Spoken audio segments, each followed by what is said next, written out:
Neuqua Valley Girls Lacrosse heads to the Supersectional for the first time in program history, a part of the Elite Eight. They take on the St. Charles Co-op, who defeated the Wildcats earlier this season. The Co-op already leading 1-0 with 16 minutes left in the first.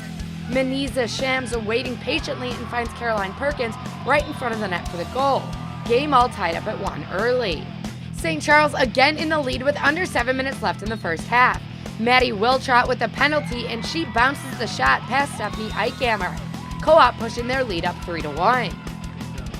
3 minutes left until intermission. Maddie Wiltrout knifes her way through the teeth of the defense and scores. 4-2 St. Charles in the lead. Final seconds of the half, Neuqua hanging on. Courtney Costello passes inside to Brenda Anderson, and she bounces the shot past Megan Steffi at the buzzer. At the break, the Co-op leads 4-3. Early in the second half, Lauren Reitzel with a penalty shot, and she makes a nifty move to juke out Megan Steffi for the goal. Neuqua trailing by 1. 22 minutes left in the second half, St. Charles looks to advance their lead again. Maddie Wiltrout drives, but she hits a wall of defenders. She bounces away and hits Michaela Thomas in the slot for her third of 5 goals in the game. Under 20 minutes to play, Neuqua's Christine Corbin with the ball off the restart.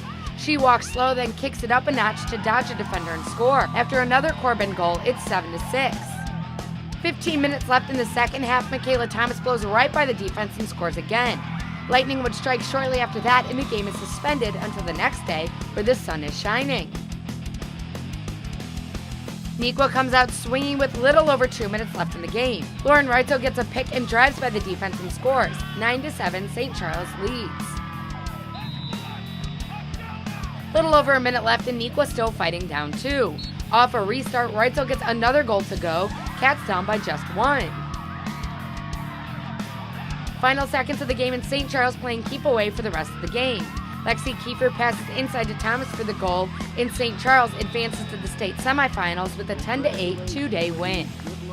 I think that both the teams are pretty even, and we have similar amounts of intensity. So when you have two teams like that going back and forth, it's just going to keep going back and forth throughout the game. What we definitely had to do is just set up the offense and spread out in a way that we would be able to get quick passes in and or driving in so that we could draw a free position. They were really good at cutting off our cutters and just shutting down the drives, so that it was kind of difficult to get any in the net.